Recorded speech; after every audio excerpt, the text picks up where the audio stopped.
Hello. I'm back. I changed my view a little bit so we're a little bit more zoomed out. Sorry.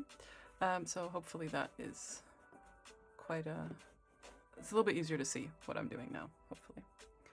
Let me just turn off my sound. There we go. So I'm working on the sleeves today. I'll just finish this round and then I'll tell you a little bit more about where I'm at with the cardigan and what happened since last time, because I worked on it for a little bit. So I'll show you. There we are. Finish that round. So actually I can update the counter. Oh no, wait, actually I think I already counted this round, so we're gonna undo that. There we go. So actually quite a lot changed since last time, and hopefully we can kind of see this. Let's see. There we go. So this is gonna be hard to show because this is such a big piece. It's probably one of the biggest things I think I've actually ever made, but I'll try it this way. So this is the top, this is the neckline here. And then I attached the front pieces. Here you can see that. That's the seam where I stitched them together. Kitchener stitched them together. So this was one of the front pieces here, and then the other front piece here. Attach that to the back. So here's the other seam here. As you can see, we've got one armhole because I did seam together the sides. I mattress stitched them together, and I think it's pretty seamless. Like, I feel like you can't really tell. The seam is right here, actually. I can tell because I'm on the inside. You see the seam, but I think it's actually pretty seamless. You can't really tell, which I was worried about because I actually usually don't like seaming things together, and I hate attaching things to each other. So I'm pretty happy with how that turned out. So there's a seam all along both sides of this cardigan, and then what I've done now is I picked up the stitches on one of the armholes here. So that's what we're working on now, and just knitting in the round at this point. This is all just stockinette, so just because it's in the round I just have to knit, which is very nice. And yeah, today I'm just gonna knit a little bit. I've put 84 rows as the target for the sleeve. That's not maybe gonna be the final amount, but I just wanted to, I don't know, that's just what I estimated roughly. And yeah, I just counted them. Apparently I'm already at 45, which I feel like it's less, but maybe I'll recount quickly because it doesn't seem quite right. 1, 2, 3, 4, 5, 6, 7, 8, 9, 10, 11, 12, 13, 14, 15, 16, 17, 18, 19, 20. 6, 7, 8, 9, 10, 30, 1, 2, 3, 4, 5, 6, 7, 8, 9, 40. 1, 2, 3. Ah, it's actually 43. Okay. I don't know. Still, I feel like it should be like, I don't know. It looks like 20 or something. It doesn't look like it's like 40. That's fine. So yeah, I'm just going to be knitting in the round a little bit today. Let's continue on that. I've got my ball of yarn here. I think I have enough yarn to finish this project. I think I have 3 more balls of yarn after this one, if I counted correctly.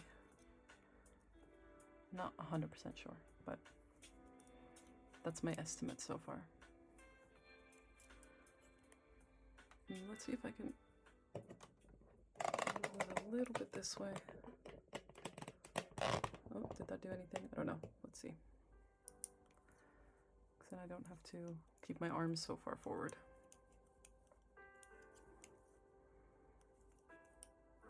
There we go. Hopefully that's okay. I put my camera a little bit higher up today so that you can see a little bit more of the project itself, even though there's not a lot to see because it's, I mean, it's such a heap right now of just yarn. But, you know, like I said, it's a little bit hard to show because of the fact that it's so big, unfortunately. But I have to say, it's very soft. It feels very soft. I tried it on the other day, yesterday, when I finished attaching all the parts to each other. And I think in hindsight, I do wish I had maybe made it just a tiny bit wider. Like maybe I should have gone up one size. Like I think when I was doing the gauge swatching, what did I just do? Okay. When I was doing the gauge swatching, I think I sort of took my measurements quite exactly, but I didn't really think about maybe adding in some ease, you know? And so I think I've maybe gone a little bit too small. Or like it fits, but I feel like with a cardigan like this, maybe it would have been nicer if it had been a little bit oversized, like not massively, but just a little bit. Oh, we have a knot. I feel like this happens quite a lot when you have a center pull, which I decided to do for this ball of yarn. So let me fix that. There we go. Easy fix, luckily. But yeah, what was I talking about? Yeah, I wish maybe in hindsight I had made it one size bigger, but I think it's okay. Like it'll fit. It does fit. It just, I mean, I'm not planning to close it, but I probably wouldn't be able to close it either even if I wanted to. And actually after attaching it, oh, what was that? What's going on here? Just a really big stitch for some reason. Don't know why that's... oh, it feels really weird and loose. Did I drop a stitch somewhere? I don't think so. Okay, maybe in the last round I just did something weird there. These all just feel kind of loose. Okay. Should be fine, hopefully.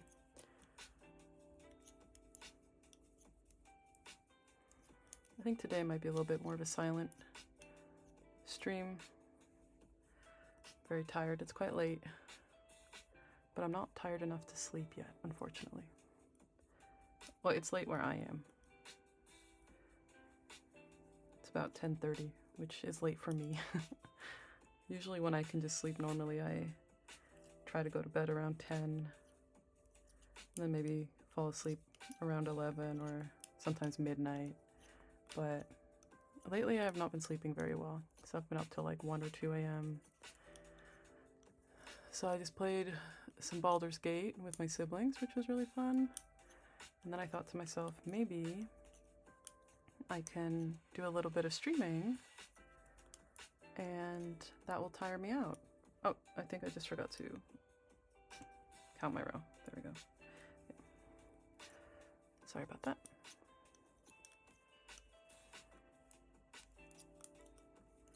But yeah, I'm hoping this will tire me out a little bit. And it's kind of chill. It's nice for me as well. I was listening to some music, doing a little bit of knitting. It's pretty relaxing for me.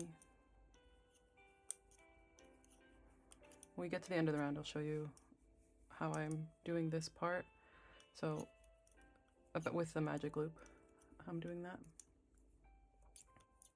Also, I know I mention this every stream, and I haven't added it to my overlay yet. I probably will, but in case you're wondering, this is Drops Air. Oh, I just realized I think I moved my overlay slightly. Okay, it's a little bit bigger than it's supposed to be, but that's fine. Let's just live with that until I can properly fix it. At least we don't have that strange border anymore, which is important. Sorry about that. I did, I think, accidentally go back a few a few rows while I was doing that. Let's see. What were we at, rows-wise? Let's recount them, I guess.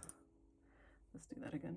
So, 1, 2, 3, 4, 5, 6, 7, 8, 9, 10, 11, 12, 13, 14, 15, 16, 17, 18, 19, 20. 1, 2, 3, 4, 5, 6, 7, 8, 9, 10. 1, 2, 3, 4, 5, 6, 7, 8, 9, 10. 1, 2, 3, 4, 5, 6. So that would be 45, because we're on 46 then. Okay. Sorry for that brief interlude.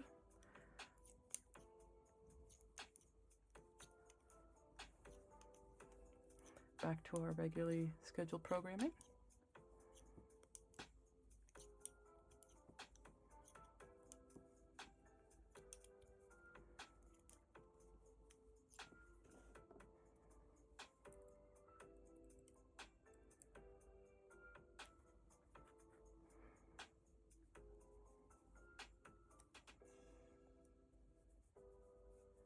Okay, I just moved it slightly, so at least it's centered a little bit.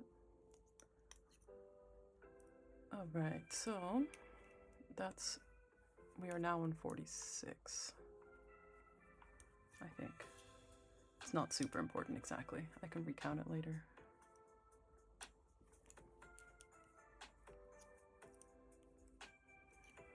Oh, okay, well, we'll do it when we get to the next round. But I was gonna talk about how I'm doing the sleeve with the circular needles, but I'll do it next round, yeah. Anyway, what I was going to say before, I think, was that I am using, well, I always talk about the yarn I'm using, but I'll talk about it in every stream. But I'm using the Drops Air yarn in color 46, which I think is quite a nice yarn.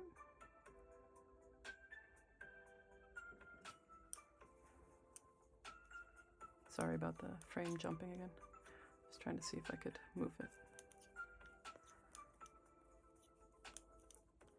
So yeah, this yarn's pretty soft so far. It stretches a bit when you block. I'm only slightly concerned about the durability of it, especially with extended wear, but I don't know how much, like, I mean, I think it's a cardigan for quite a specific season. It's just like a long, warm cardigan, so it's going to be like now in spring, maybe in fall, but I feel like I'm not going to be wearing it sort of, you know, all the time. So hopefully that will keep it from getting too worn. Because I know like yarns like this tend to pill a little bit, especially under the arms and stuff, where you have a lot more movement. So I am kind of expecting that. But that's also, I think, you know, just part of having a handmade garment, is that it will, you know, look a little bit used sometimes. That it does have natural wear, which I think is nice. I think that's normal, so I'm not too concerned about that. All right, let me up the counter, and now I will talk about the thing I wanted to talk about, which is basically what I'm doing here. Usually, I mean, I always like to knit on circular needles. I don't really enjoy using double-pointed needles, which I guess would be the other option for a sleeve like this. Actually, the pattern I'm using, which is called Beginner Cardigan, Beginner Stockinette Cardigan, I think, by the Blue Mouse. It recommends actually knitting it flat, so that's also an option if you don't like knitting in the round. It recommends not seaming together the sides of the cardigan yet, and instead keeping it flat and only seaming together the top here. So just seaming the front and back together so that you have sort of a really long flat piece. And then it recommends picking up the stitches and knitting it straight. So then you would go back and forth, so not in the round. And then you would, in one go, kind of seam up the entire thing. So you go along there and seam up the sleeve and also the actual cardigan, which is possible. I mean, definitely an option if you don't like knitting in the round, but I do like knitting in the round, so I prefer to do it this way, to seam up the sides first and then pick up all the stitches in the armhole. But because I'm doing it on circular needles and I don't really have short enough needles to use a circular needle that's the size of this, what I'm doing instead is kind of a magic loop, but only on one side. I think this has a name, but I'm not quite sure what. But I just prefer this to doing it this way, which would be like the more traditional magic loop. If you're doing something like this, where you kind of have two ends like that, and then when you get there, you pull it out again. But in this case, I just prefer doing it this way. It gets a little bit finicky sometimes around here. When you get to this bit, you just have to move it around a little bit. But overall, I just prefer it because it only has like one, what I would call like a seam point, or, you know, because sometimes my tension's a little bit wonky on that first stitch. I don't know if you can really tell that much, but there's like a little bit of a line here. And if I was doing that on both sides, I feel like that would be more visible. And also, I mean, this is the bottom, this is the under part of the sleeve, so I don't really care if there's a little bit of a seam or like a little bit of a gap here. But yeah, that's why I'm doing it this way. And also it saves time, I think, because I don't have to pull out the needles twice. I just have to do it when I get to the end of a row, and then I can just continue like that. I also prefer to just attach my stitch marker here at the bottom somewhere, or like wherever I am. Sometimes I'll move it up a little bit, but that's just like the beginning of the row here, because I don't like to have it on my current row, because then I have to keep switching it back and forth when I get to the end of the row, and then I sometimes lose it or forget, so I don't really like doing that. So I just attach it, and then, like I said, occasionally I might move it up so it's a bit easier to see. And that's just in case I somehow lose the beginning of the round. Like, let's say this somehow, you know, comes together. Doesn't really happen that often, but maybe if I accidentally pulled on one needle a little bit or something. But yeah, apart from that, that has not really happened to me very often. But I like to keep the stitch marker there, just in case, just for safety, really.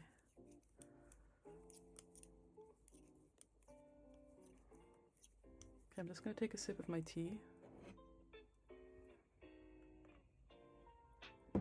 Alright, sorry. I try not to like make a swallowing noise directly into the microphone, because I feel like I don't really enjoy that myself while hearing that, so.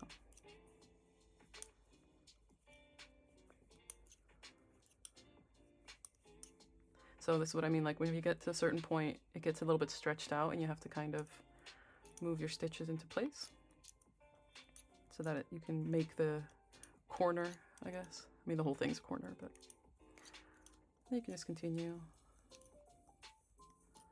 This is doing something strange.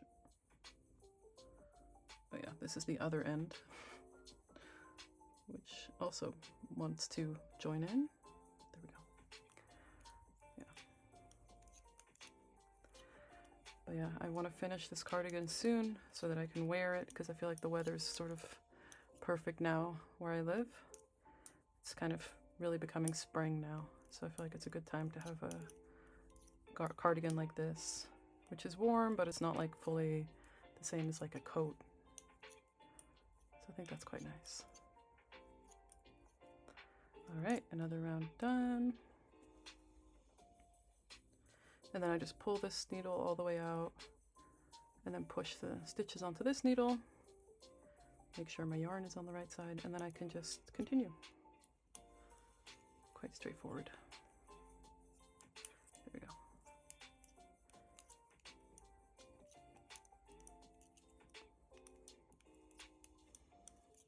And yet again, I'm knitting English style because I just find my tension is more even that way. It would probably be faster if I did this continental style, so if I did this way around, like, it would be faster, but I feel like my tension gets a bit wonky. So, here. I don't know, I feel like they get a bit looser, my stitches, and since I've done the whole thing, this whole cardigan in English style, so the throwing the yarn like this, I think it would be kind of noticeable if I suddenly switched to continental style and started picking the yarn. So I'm not going to do that. I've been thinking about how I'm going to block this cardigan because it's so big. I don't think I can pin it. I mean, I've already blocked the front and the back pieces individually before I seamed them together because I wanted to check the length. But the sleeves, I'll see. I might just do like a wet block, but then just lay it on a towel and see if I have a big enough towel. And then not pin it or anything, because I just don't have enough mats to make that work. Like with those, blocking mats. I think I only have 9. For some reason I also have 9, not 10. I don't know what happened. I think I used to have 10. So I don't know where one of them went, but I noticed that when I was trying to block the back piece because it needed all of my blocking mats. And then I realized, oh, actually, I don't have an even amount. And I'm pretty sure the set that I bought had 10 to start with, because that would be weird if it didn't. So, don't know what happened there. But I ended up having to pin some of it to my yoga mat, which I don't think it was intended for. And it does now have some puncture holes in it, but it's fine. It's a pretty cheap yoga mat, so I'm not that concerned about it. So yeah, I don't think I'll be able to pin the whole thing, so I'll just probably just lay it out and see how that goes. Because I do kind of want to block the sleeves because I think it'll create some length, which you know, is good, so that it's all equally blocked. But yeah, I'm doing the 84 rows is kind of what the pattern recommends. So I'm gonna do that and see how long that looks on me. And then depending, or based on that, I might do a little bit more or less, but there's also gonna be a cuff still, like a knit one, purl one cuff at the end of the sleeve, so. Because 84 doesn't sound like that many, especially if we're already now at 50 and it doesn't look that long. But I also have the habit of underestimating the length of things, and then when I block it, it's like way too long, so I need to kind of take that into account.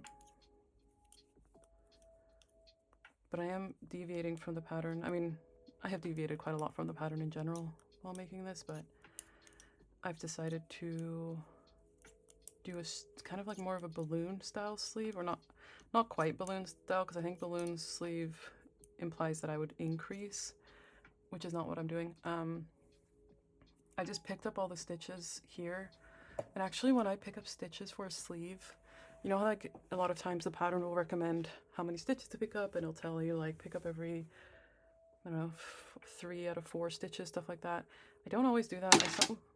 Sometimes I just pick up all of the stitches I can find, and then just on the next round, I just decrease until I get to the amount. You know, I just calculate out how many decreases I need, and then I just do that. That's what I did in this case. So I think I needed like 58 or something, and I ended up with 90 something. Did some decreases. In the end, I went with 60 stitches just because that's what I don't know, I think I miscalculated slightly, and I ended up with 60, and I thought that's fine. So there's 60 stitches now. But in the pattern, it recommends to decrease along the sleeve, which is quite normal, but I don't want that. So what I want is a straight sleeve that stays the same throughout, and then right at the end, before I make the cuff, I'll do like maybe 1 or 2 rounds of decreases, so it has more of like a dramatic decrease at the cuff. So that's kind of what I meant with a balloon sleeve. I don't know if that's the right term, but I want the cuff to be like kind of big and then close. So it's also nice because it means I don't have to worry about decreasing. And also, like I said, because this is like just, I would say, about the size of me. Like, it is the right size, but it is maybe on the smaller side. I also don't really want to make the sleeves any smaller than they have to be. Firstly, so that I can wear it with something under it, and secondly, because I think it'll help make it look less small if the arms are a little bit oversized, like the sleeves.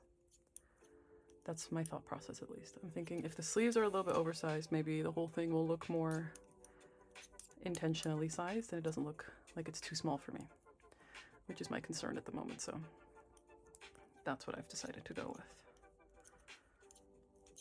And yeah, like I said, it's nice because you don't really have to keep track of the rows. You can just knit and then don't have to worry about the decreases.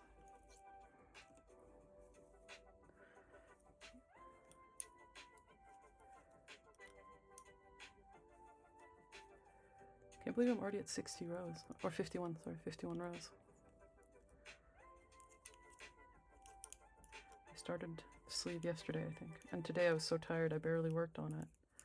It's just like the most I've worked on it today. But it took me a while to seam the pieces together because they're so long. I mean, for reference, I'm about 173 centimeters tall, and hi, welcome to my stream. And this thing is maybe to my mid-calf, so I don't know how long that is, maybe like 150, 160, I don't know. Maybe not 160, that's probably too long.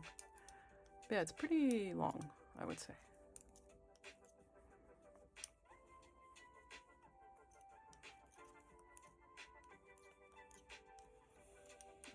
Sometimes I like get my hand kind of not stuck in here, but I like keep my thumb in there. Not on purpose, but... What is a cardigan? It's like a long sweater, I guess, but it has an open front. So instead of having like a fully closed sweater, it's sort of, yeah, the front of it's open, if that makes sense. And sometimes people will add closures like buttons and stuff. Mine's just going to be open, but.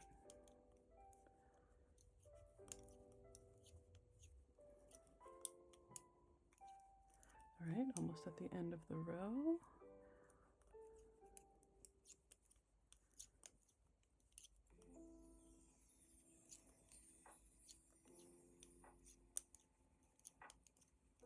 All right, now we're on row 52. That's nice.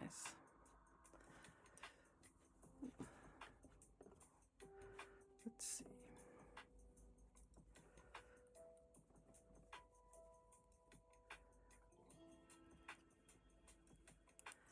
Let's just keep going.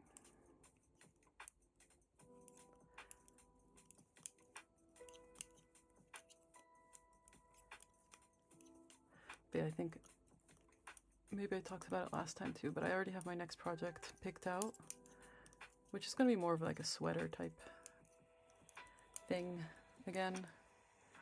So that one's going to be probably almost entirely knit in the round. This one was knit flat for the most part. But I did enjoy this pattern. I think if anyone like is really a beginner and they want to make something, I think it's a great pattern. Like I said, I made a lot of adjustments to it because I am not a beginner knitter and I wanted to make it in a certain way. And I basically just used it for the sizing information. But yeah. Oh, you've tried knitting and you gave up? No. Why? It's so nice. Also, even if you mess up your knitting, it's fine, you know? I like to always say that if it's messed up, that just proves that it's homemade. So whenever there's a mistake in my project, I just leave it sometimes. Well, depends on how bad it is, but if it's like a little mistake, I'll leave it. I'll say it to prove that it's homemade. What did you try to knit?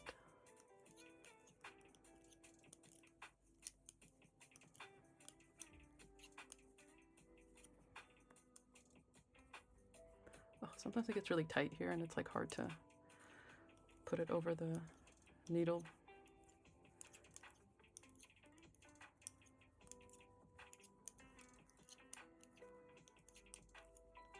All right.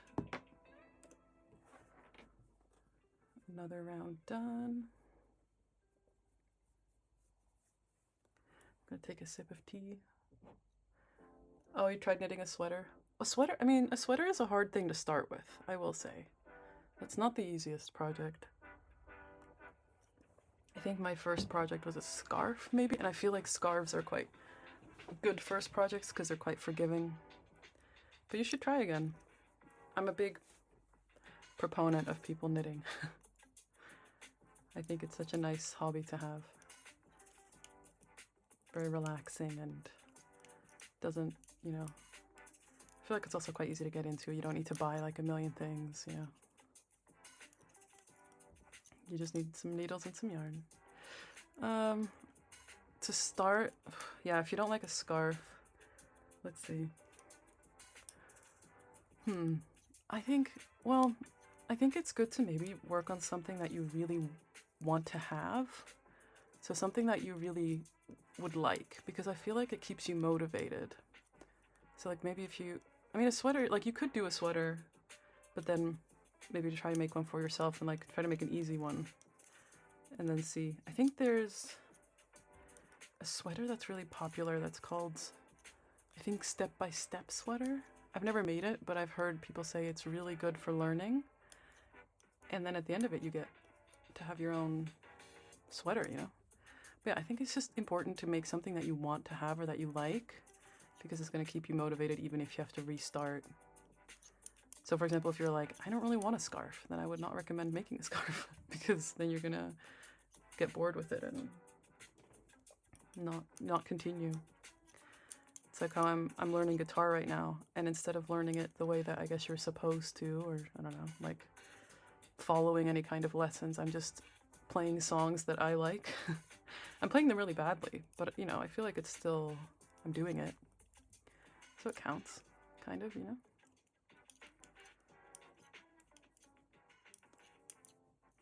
So I'm sorry, that was maybe a long answer. But to summarize, start with whatever you want to make and just try to find your way through it. And there's so many good YouTube videos and tutorials for anything now. So I think if you just keep trying, you can make whatever you want. But you might just have to do some trial and error. And a big part of knitting is undoing things. Or tinking, as people call it. Backward knitting. I mean, even in this project, and I've been knitting for a long time, I had to undo an entire section because I had made it too short and then needed to undo it so I could redo it. That was fun. So it happens all the time.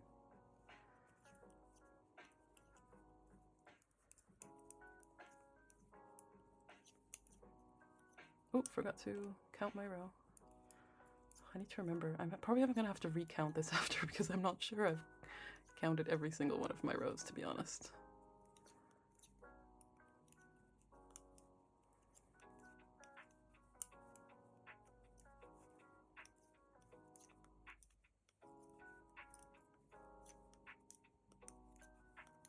See, I did it again there. I stuck my hand into the loop. Sometimes I'll just try to I'll just keep it in there the whole time, but it's just sort of not really necessary. I don't know why I do that.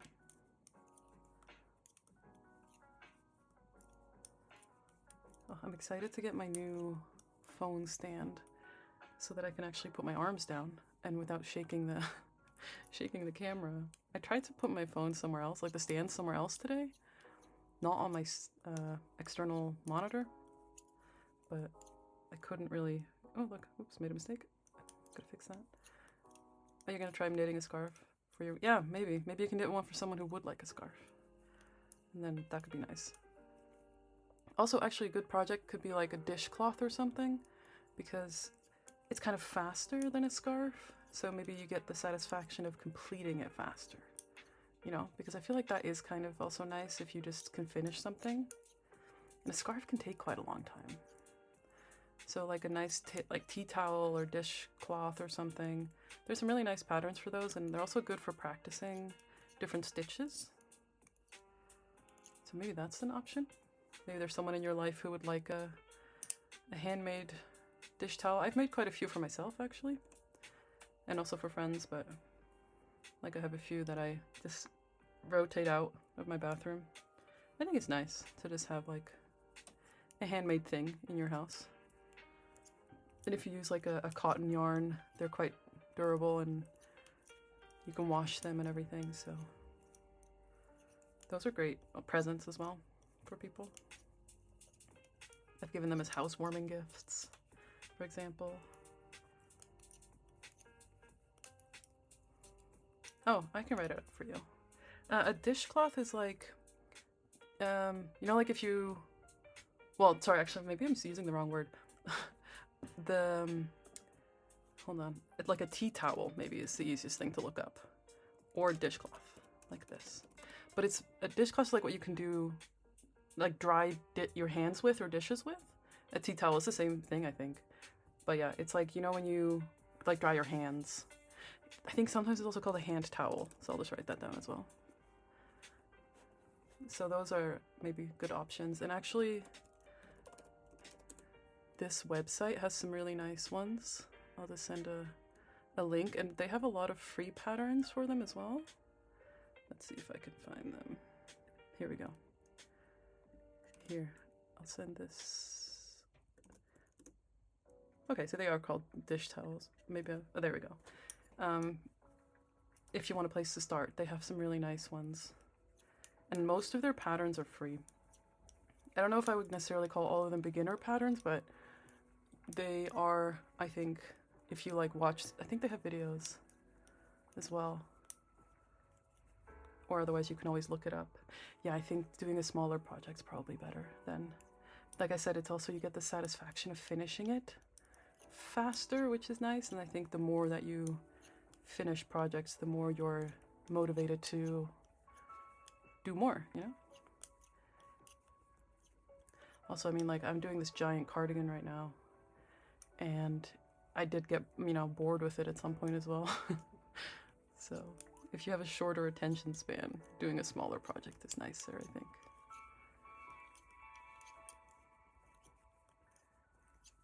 But yeah, I really like the Pearl Soho ones. I've made a few of theirs, I think. And also, I mean, I think they sell their yarn, but I've never bought it. I've just made it with whatever yarn I was able to find myself. But yeah, I think cotton yarn is a good choice for dish towels because it's washable and it can get wet without issues.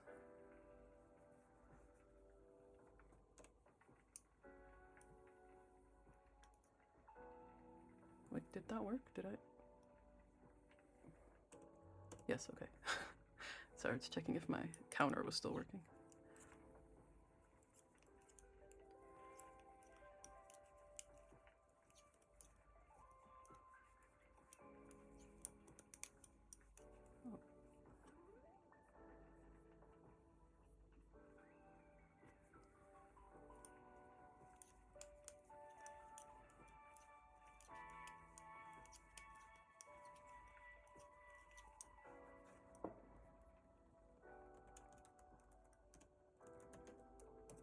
Okay, taking another sip of my tea. I'll move away from the microphone again. All right, there we go.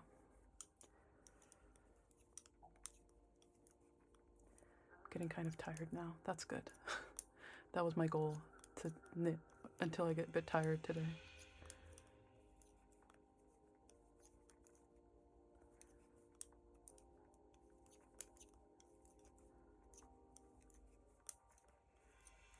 Yeah, changing hobbies quickly. I know, I get that. I've done that before.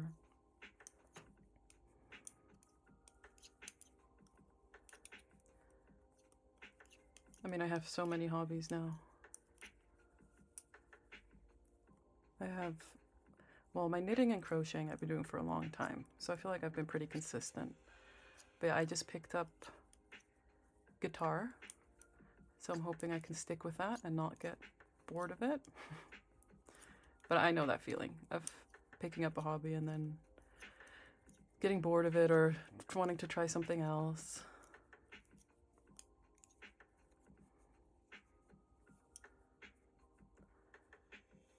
And I feel like for me, it's always, if I'm not immediately good at it, I don't want to do it, but I have to just push through, and it's always in the beginning, you know? Where until you get good, it takes a little while. And it's just about practicing.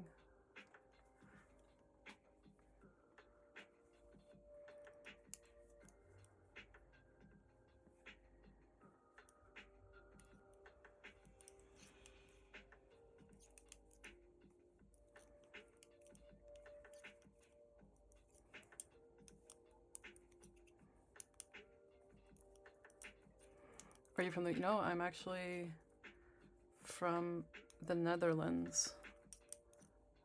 What about you? Where are you from?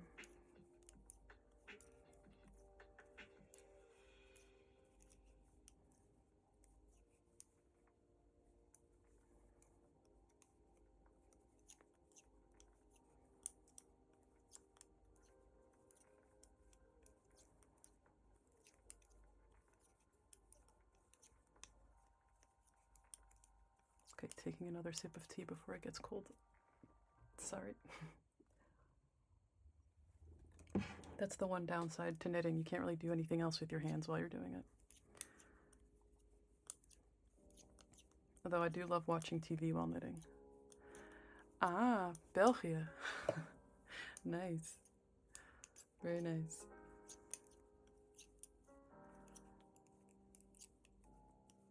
So it's also late for you then.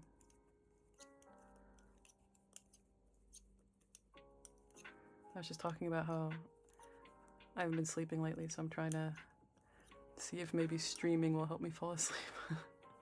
Maybe it'll tire me out a little bit.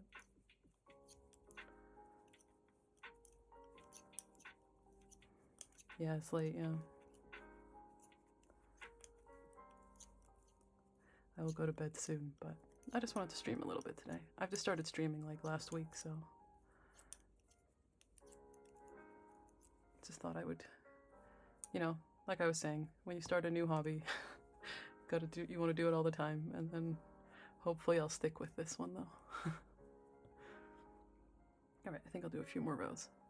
Maybe we'll get to 60, and then I'll head out.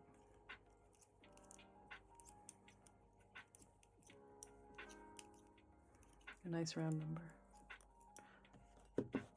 Yeah.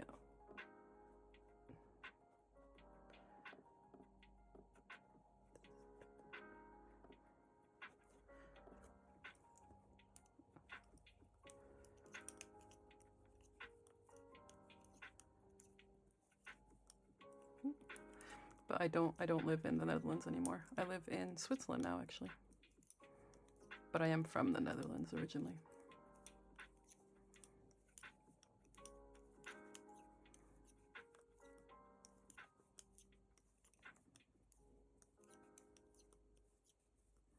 And I do speak Dutch, but, you know, I think streaming in Dutch, people would probably be very...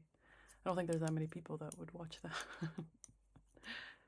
Oh, thank you. Dutch is my first language, but English I would say is my main language. Because I grew up speaking English at school.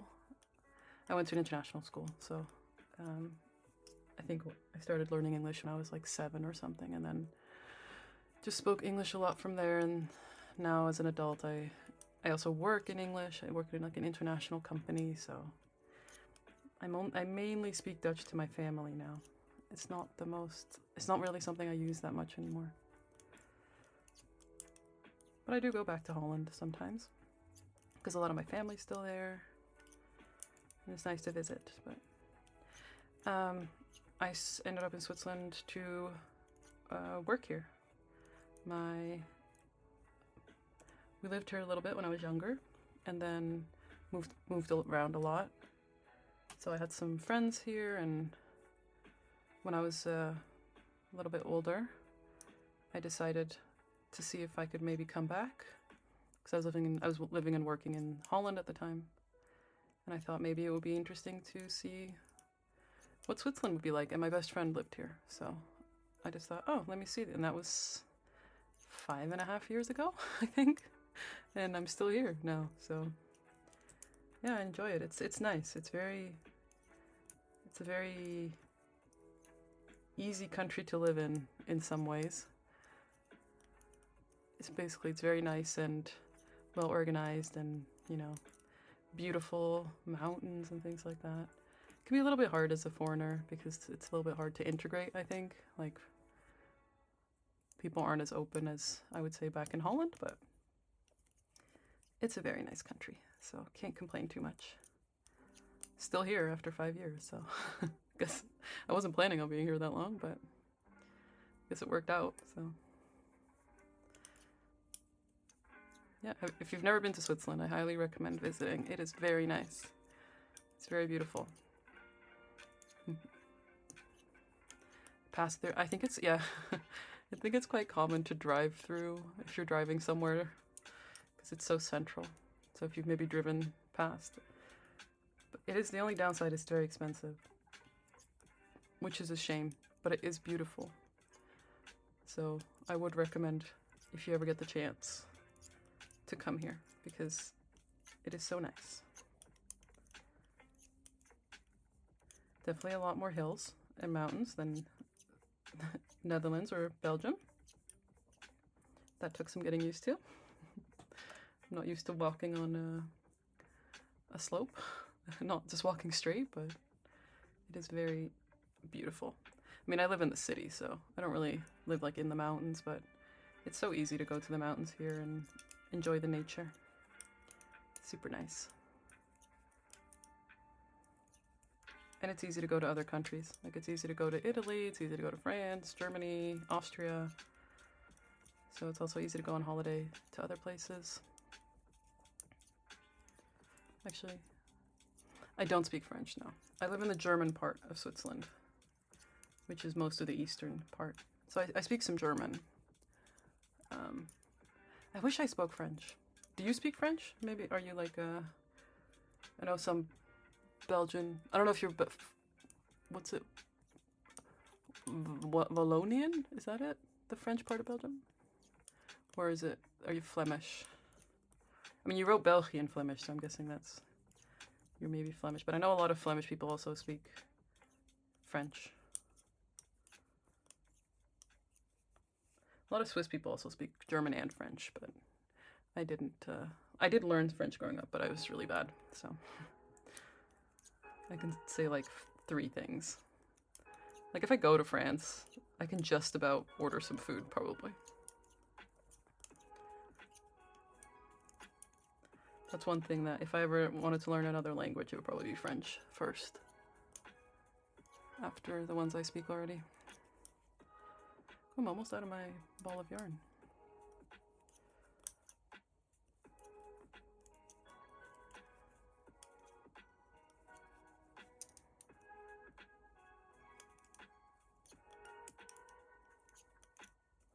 Oh, nice.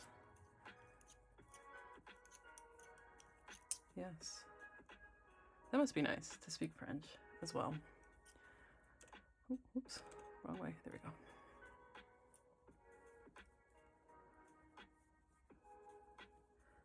I haven't been to Belgium that much. I've been to Antwerp, like for a few hours, and then I've been to Ghent, and that was really nice.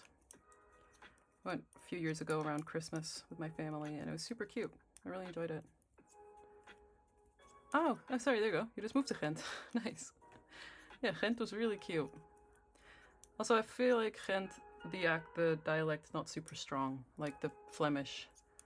It was quite easy for me to like understand everything as a Dutch person.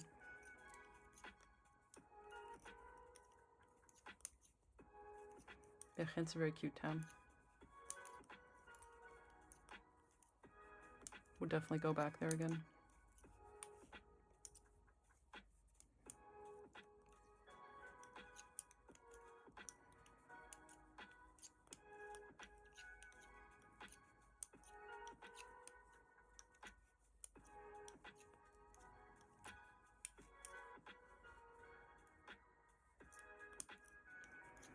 Alright, I think after this round, I'm gonna head out because I am getting quite tired now, unfortunately.